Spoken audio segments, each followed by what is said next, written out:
Today's class is offered to the general public by the BYU Family History Library. Questions related specifically to the family history work of the Church of Jesus Christ of Latter-day Saints should be addressed on an individual basis with one of our missionaries, either in person or virtually. Our presenter today is Sister Ina Robertson, who has a love of learning and an extensive background in family history and genealogical research. We hope you will find your time with us productive and enjoyable. I'll now turn the time over to Sister Robertson. I had a lot of fun last week, and actually I kind of realized I thought I was only speaking for 45 minutes, and later on I thought, oh my gosh, I think I spoke for an hour and 15 minutes, and so that was kind of long. And I will try not to make it as long this time, but I have a lot of information. Now I gotta go to the right page. Let's see, and I will start. Oh gosh, I'm gonna just share the screen, and it is. I hope. This is it. Yes, I cannot see. I need to wear my glasses. I should do that. And for some reason, this slideshow, we're on the slideshow and we're going from the current slide. Okay, last week, I talked about finding records in the Netherlands after 1811, because that is when Napoleon came and he created the town halls, and and so suddenly everybody had to be registered in the town halls. That's the easy part of Dutch genealogy. But now we're delving into the harder part, but still very interesting, because now we're going to look before 1811 and what happened in those days. Well, the records were kept in churches. And so a child would be baptized, and a child would marry in the church. And so that was recorded, and a child would be buried. And it is really interesting, because I actually have it later on, but I have to tell you, the only reason why burials were recorded was so they could keep a record of how much money was paid for the burial.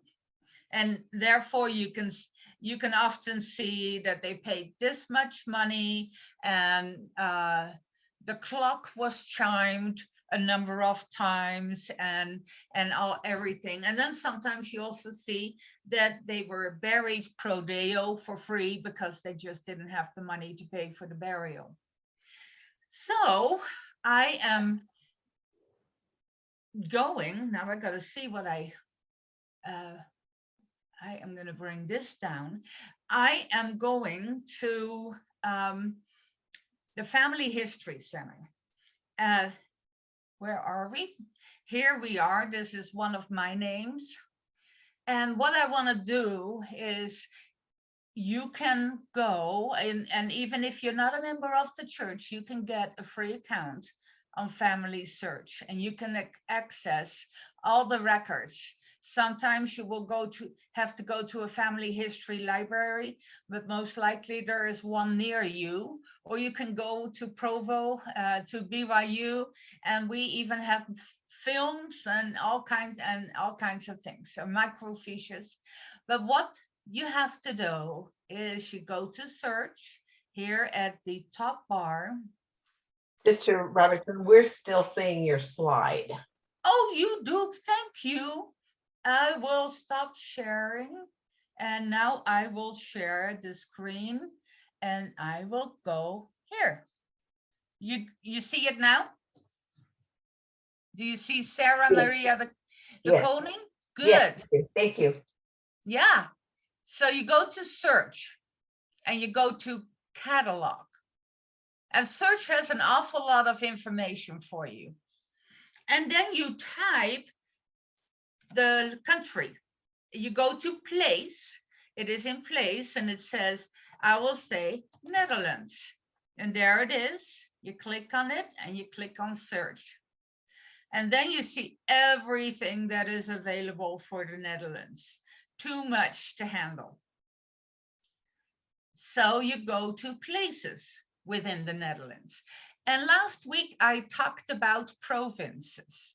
And I showed you kind of like in Utah, we have counties, or in the United States, we have states. So in the Netherlands, they have subdivided the country into provinces.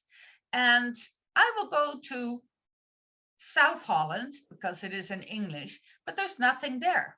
But you see up here, it says Netherlands, Zuid-Holland.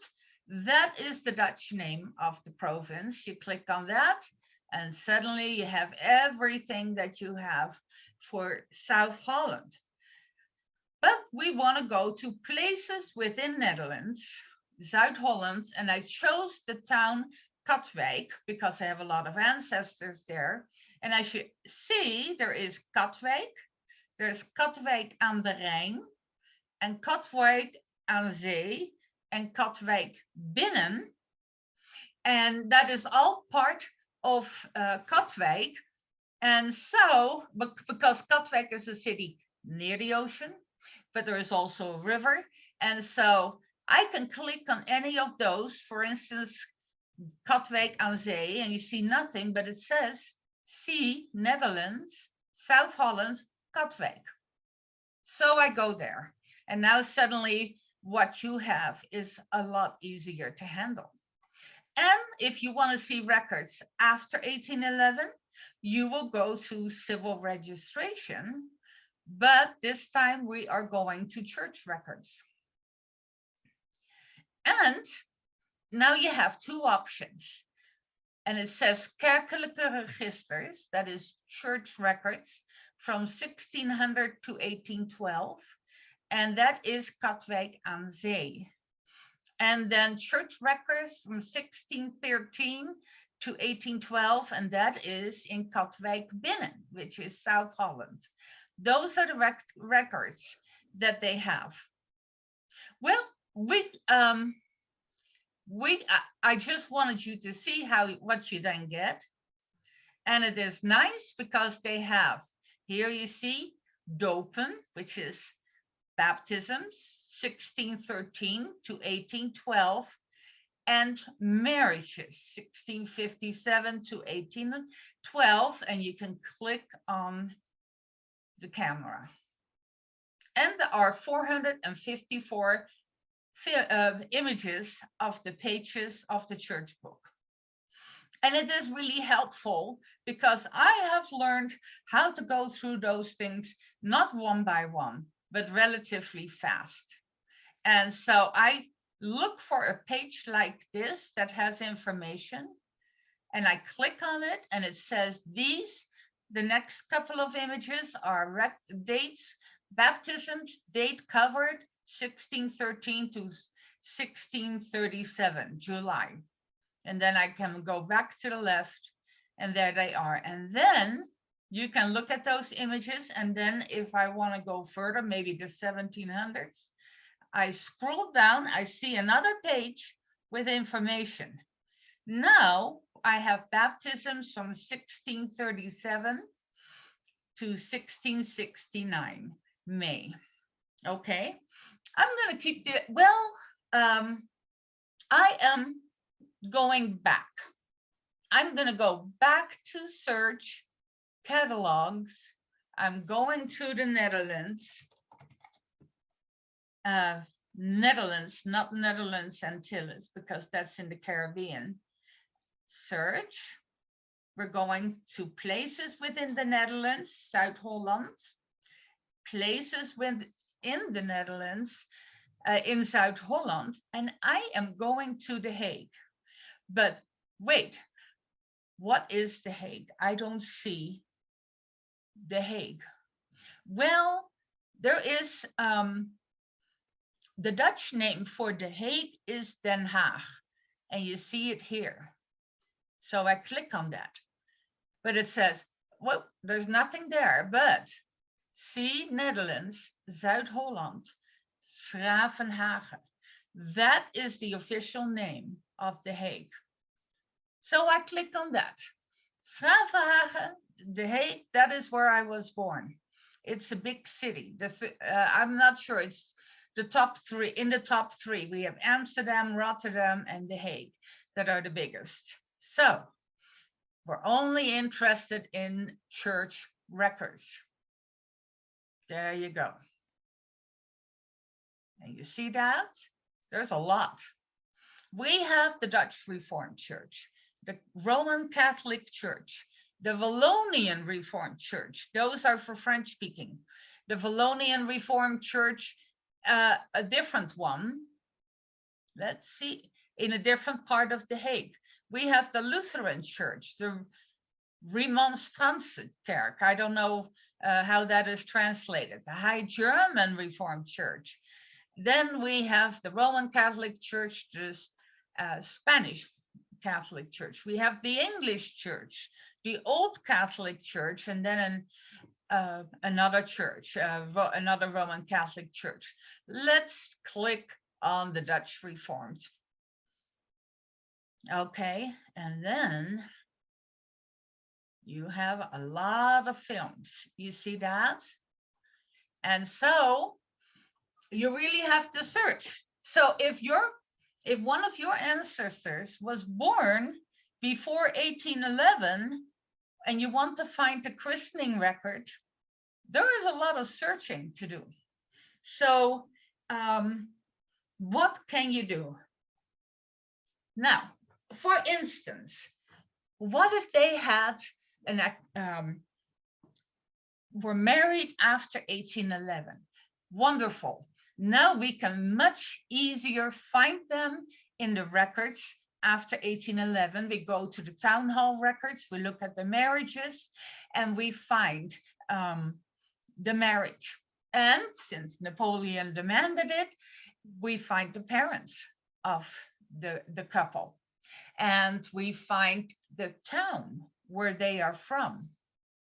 And there's another thing, and I don't think I mentioned that too much. And that is, there are what we call huwelijksbijlagen, which is marriage attachments. And these marriage attachments you can find when you look at the civilian records. And what it does is when a person gets married, they have to show a birth certificate. And they have to have, if they're, they have to have permission from the parents, especially for the bride, that if she's under a certain age, and I think it might be 21, but in the old days, it might be that she had to be older. So they have to have records that if the parents are dead, they have to have death records of the parents. And so they have to go to the town and get a record from the town that this parent has died. And so you can look at all those marriage attachments. And there has to be proof where this couple was, if they were born before 1811, where this couple was baptized. And there is your hint, because that will give you the name of the church and what type of church it was, Catholic or Protestant or British Protestant or whatever. And so that is very helpful to see in what church these people were baptized. And then you can go to this big list, for instance, that you have for The Hague. And then you can, because see here at the top, it says De Grote of Sint Jacobskerk. That's the name of the church. And I remember my grandparents had a drawing of this church, the inside, And that church no longer exists. So that was really nice. I have that. So anyway, those are hints that that if the couple was baptized before that, you can look at that. And so you don't have those attachments when they marry in the church. And here you see kosten op begraven. And what that is the expenses for funerals or burials. And then it gives the years. And this is what I said, that most of the time they kept records of the burial simply because they wanted to keep a record on how much money they received. And then here is a monastery church. And here, and then everything below that is baptism, marriage, burial. And so this is, and then there is the new church. And so this is how you have to go.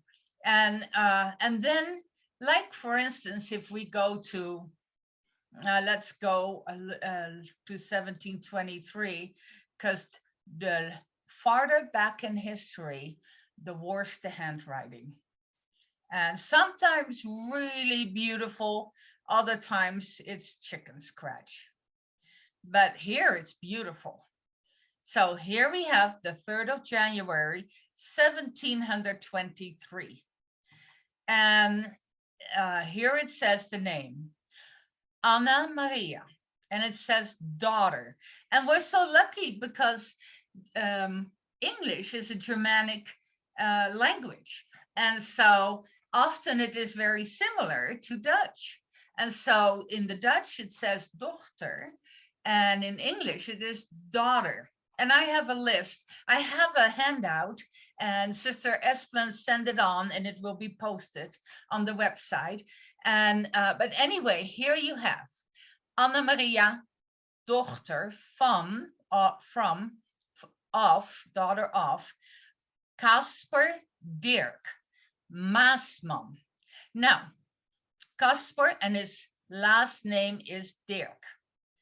And he was a Maasman, and Johanna van der Burg. And the witness, GET, is getuige, witness, Matthijs Maasman and Maria van Rooyen.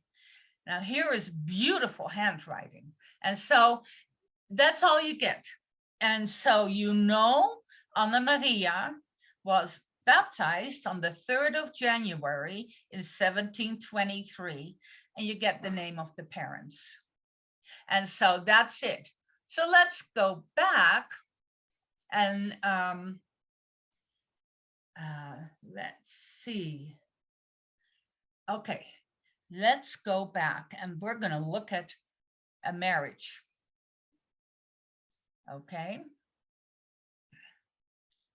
And I'll just click on one. Now, okay, handwriting, not the best. And okay. Well, okay, it is a tiny one. Jacques Dudier, young man, and it's abbreviated JM, with Jamie Labarre, widow of former Pierre de Hamel. And then it gives the witnesses. Oh, both came from France and live here. The end. No mention of parents, no mention of anything, where he was born or when he was born. That's all you get. And so sometimes I have seen in marriage records that they were that it will say where they were from, but that doesn't mean they were born there. But or it will have witnesses mentioned. And sometimes it will say witness, and that it is, for instance, his uncle or his mother. And then she has a witness, and it could be her father or whatever. But you see, you have a lot less information than you had with the civil records. Now, the marriage date is mostly, let's find the marriage date if we can find. And then you have, this is 24. I might have to go back. This is 23. I wonder if it's a page number. Sometimes it will say the date in the front of the name, but here we're unlucky. And so here you can see that not, it may be written by somebody else, and then it goes back to the original handwriting. This is, but anyway, you have to search around. Oh, here it says the last October, 1700. Yes, this is the 7th of November, 1700. And then, so you kind of have to go through the page to find the date. Okay, because here, no, oh, wait, then, and then I cannot in November, but I don't, it is hard to see. Then I don't see what it is. But anyway, you kind of have, here is confirmed on the 5th of December, 1700. Now, as you go closer to our time, it gets sometimes a little more detailed. Now, so what do? Well, you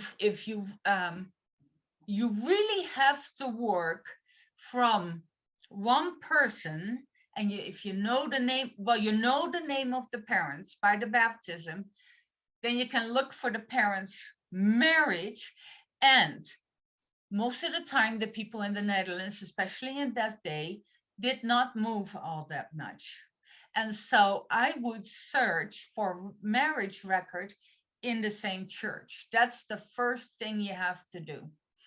And see if you can find it. And then the other thing that helped me was if one child was baptized in that church, I would look at the baptisms, and I'd look from year to year to see if I can find the same parents. And that's how you can find additional children. If they are married, then you know that they lived for quite a while and had a family. But if you can't find a marriage, then you might, most of the time, you're probably going to be unlucky in the burials. You might be lucky, but when you look at the burials, and I am going back, and we will see, here is buried, well, okay. We'll look at this one, burials.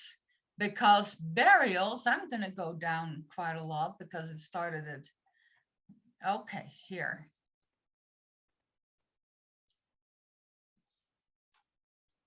Okay, wow, here is really, these are probably paid burials. On the 3rd of April, 1710, this was transferred from another, well, let's go to a regular one. Oh, I will have to do a couple more pages because it was transferred from another. Yeah, these are all that way, unfortunately.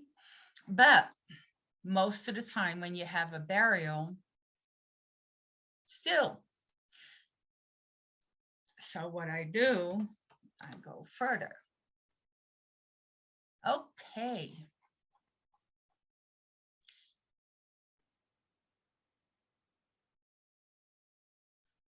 Okay, this is money that they receive. But this doesn't have much. Well, I think I'm lucky. Most of the time you see, today we buried a child of John or John Smith, but that's it.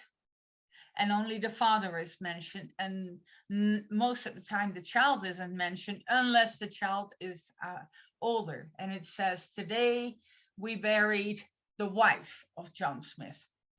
And this actually is a list with how much people paid. And I think those were, and I think they called them florins, the money that they did. But it is hard. Sometimes I can look and I see the christening of a child, and shortly after I see the burial of a child. And then I can pretty much assume that that child died, but it is assuming, because you don't have absolute proof with those burial records. Now, the burial, if you get the date, that is the date of the burial, not the date of the death. And as a matter of fact, there is no death record in those Dutch burial records. The marriage dates, that was kind of interesting. How do you avoid bigamy or things like that? And so what they would do on the door of the church, they would post a list of couples that were going to be married. And it would be posted 3 times, so for 3 weeks. And anybody who had objections could talk to the pastor, for instance, and say, hey, I know he has a wife and children. And that way, that is the way that they could object to the marriage. And so when you see the marriage date, most of the time what you see is one of the dates of the postings. And it is the same with the christening date. That is the date that you know, but you don't know the date of the birth. Only when the baptism records are close, around 1800s, you might be able to see they were born on this date and then they were baptized on the next date. And it is in the Catholic Church, children were most likely baptized within 1 or 2 days. And in Protestant churches, that time period between the birth and the baptism, that could be anywhere to up to 3 weeks or more. So that is the interesting thing to do. Now, Roman Catholic records, most of the time, are in Latin. I think Catholic churches, if I'm correct, I was alive when in the Netherlands, the Catholic churches changed from Latin to Dutch. And so when you read the Catholic, well, as a matter of fact, why don't we look at that? Let me see if I can find a Catholic church. And so we are, okay. This is the Roman Catholic Church. And as a matter of fact, there was a Roman Catholic Church in the Oude Molstraat. Those are streets. And then there was a Jesuit Roman Catholic Church and that is in the Nobelstraat. This is in the Assendelftstraat, so different addresses, because there are churches all over The Hague. So, well, let's just look at one. And if you know French, then you can read Latin. Fortunately, in the Netherlands, I had to learn 3 foreign languages, and one of them was in high school, and so one of them was French. But there are, I have a post that will tell you what things meant. Now, for instance, And also in the Roman Catholic churches, the name is changed into a Latin name.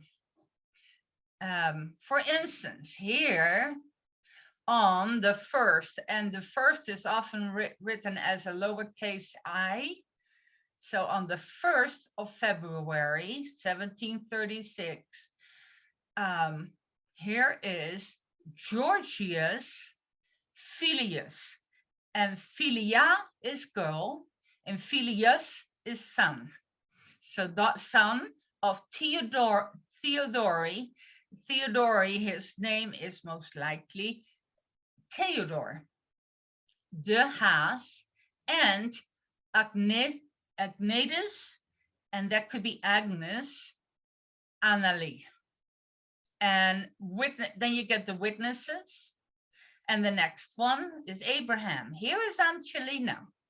I'm going to get closer in. And you see Angelina, Filia, and Gerardi, Bode. The last name is just the way it is written. This is probably Gerard. And Antonetta, Elbers. And so I felt that if I know Filius and baptism is something like baptizatum or something, and then you had marriages, it was, if I could find the names, then I was happy. And you can definitely get that out. If you have an account with Family Search, you can click on attach to the name, and then you have the actual document. It will be attached to the name of the person that you want it to be attached to. You can also download the source. And if you download the source, then you have this whole page. So, and but that is definitely proof of the christening of a child. Also, the other thing in the Netherlands was there was no uniform spelling, even of words. And often when you had two S's, and recently I came across a person in Family Search that was one of my ancestors, and he had two S's in his name, and it was written as SF. And so I had to change it to SS because the second S often looks like an F. And you have that in other languages too, like German.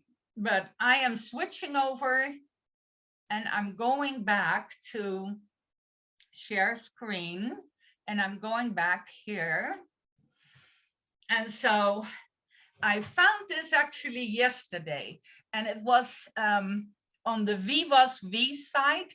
They have a lot of interesting information, and there is what they call a repertorium. And I found that, so I'm going to click on this. And now I have to see, let me see if I can find, did it go? And okay, I am downloading it and open it. And if I am correct, you should see this. We do. Oh, good, good. So I found this document, and I have put this link on the document, that the handout. And the repertorium, it is all the registers of christening, marriage, and burials. And it is in Dutch, but it is, now I got it after the introduction, and oh, it's also in German, which doesn't help us either, but anyway. Here it starts with the towns with an A, Ter A. And if you look, I can zoom in this way. For instance, I am going to, like, Aalburg in Noord-Brabant, NB, Noord-Brabant. Reformed Church, the Dutch Reformed Church. D is for dopen, christening. They have them from 1641 to 1770. And then T is for trouwen, which is marriage. They have them from those and those years. And so Reformed, Rooms-Catholic, I don't even know what civ and imp is. Maybe I need to look at the index. And it goes all the way to Z. And so if you want a quick look, and I bet you if I do Control F and I type Katwijk, let me see if I can find it. Yeah, so you can quickly search because it's 300 pages. And you can, here we have Katwijk aan de Rijn. Katwijk aan de Rijn. Katwijk aan Zee. So you can look and say, do they have anything in this town? And you can quickly look and see what is available in that town. And then you can go to family search and search for those records. But this will give you a quick idea. And like, for instance, this IMP, I don't know, it says trouwen en overlijden, TO, from 1703 to 1805, and it says Z, that is C, Gorinchem. And Gorinchem is a town. So I go back and I search at Gorinchem, and that's where you can find it. Because some of these towns, like for instance, when you have a Catholic church, a lot of my ancestors come from a town called Leiden. And Leiden is a beautiful medieval town, but it does not have a Catholic church. And so they would have to go, for instance, to Katwijk. And there was a Catholic or another town, I can't remember, but they had to go to a different place just to be baptized in that church or to be married in that church. And so that is all very interesting. So let me go back to where my PowerPoint is. And let me see. Can you see my PowerPoint again? Yes. Good. The other thing I came across from, and this was from Sister Skelton, if I'm correct. She gave me some handouts, and I thought they were so great, and I have put them on the handout. Normally you see 1736 and it says February, and just the other day I came across a record and it was not written out. It was in Roman numerals. And so in elementary school, I learned my Roman numerals, and here we have 1, 2, 3, and then 1 before V means 4, V, and so on. And I found this handout, and so here is 100. It goes all the way to 100. Oh, wait. But then at the bottom, you get 100 is C. 200 is CC. It kind of repeats what you see with the I here. And D is 500. And then you have D. And then you get all the way to 1,000. And M stands for 1,000. 2,000, 3,000. Well, we need to have 5,000, but they use the letter V. That is for 5. And they put a line. Where am I? They put a line above it. You see that? And so on the handout, you will see this, and this will help you to translate Roman numerals to regular numerals. For instance, and I saw this example, and I thought you need to see that. 3,999. You do, M stands for 1,000. So you do M, M, M. That's 3,000. 900. That is a C in front of an M. C is 100. in front of an M, that means it is 900. Now we need to have 90. X stands for 10, C is 100, X in front of C is 100 minus X, which is 90. And 9 is, I stands for 1. An I in front of an X is a 1 from 10 is 9. And I also put this on the handout because I thought that is really helpful to learn how to do numerical numbers. Then, and I have come across this a number of times. Well, this is easy. This is Dutch numbers. And instead of saying 21, like we say in English, and I had a hard time with that when I was learning English, the Dutch say 1 and 20. And so I always wanted to say 1 and 20 instead of 21. So here you have 1, 2, 3, and this is Dutch handwriting, so you can practice at the same time. 4, 5, 6, 7, 8, 9, 10, 11, 12, 13, 14, 15, 16, and 17, 18.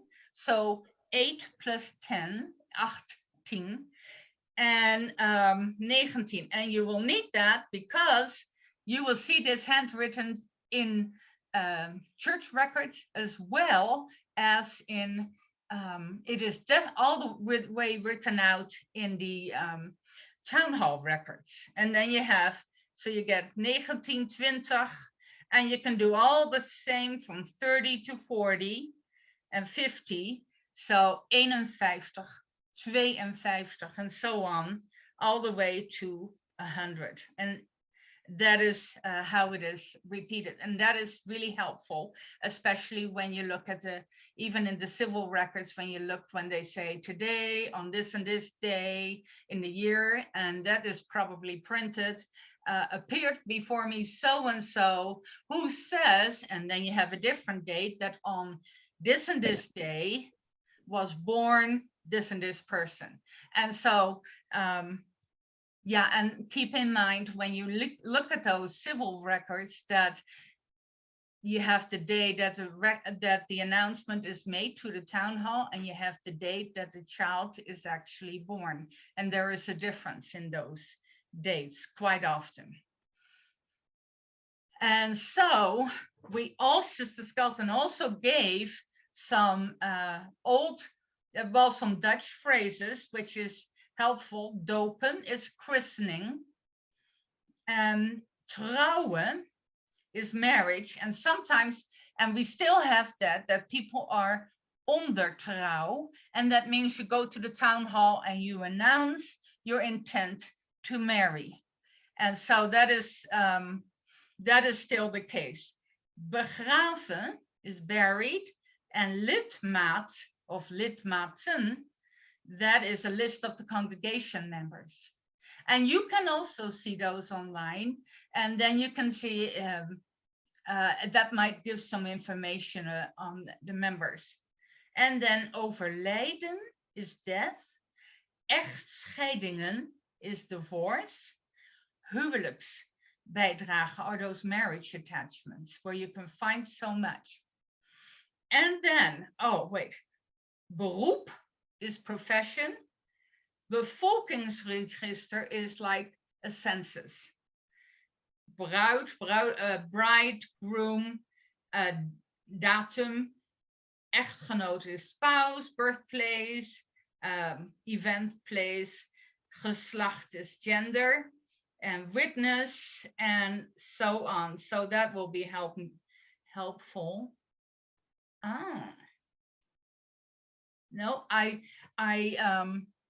there was another page, a half a page, and I will make sure that that is in the attachment. Now, the other thing that I have come across a lot in baptisms is when they don't talk about the actual month. And for instance, those were months that were being described by activities that happened in the month. So January is low month. February is Spokel month, which is where you can gather sticks and everything. March is Lente month, which is the month of the spring. April is Gras month, and that is where when the grass is starting to come up a lot. May is flowering month. June is zomer month, and August is oogst, when you start harvesting. September is herfst month, that is fall month, and October is wijn month, which is for wine. They have the wine. November is slacht month, when animals are slaughtered, and December is winter month. So those are all handy things. And I would like to say that I know this can be overwhelming, and what I am teaching you in 2 hours, and I'm at the end of my presentation now, but what I am teaching you is something that I have learned over the years, and also what I have learned from just living in the Netherlands and growing up and learning it at school and everything. And so, and here you are faced with the task of looking at something in a foreign language. And I had a mother who did it the old-fashioned way and went to the archives and got these christening records, and often had to go from place to place. If you need help, I am willing to help you. And so I work at the BYU Family History Center from noon to 8 o'clock in the evening every Thursday. And if you go to the BYU Family History Library page, at the top, it talks about a virtual, I think it is virtual conversation or something. You can ask for me, but you can also ask if you can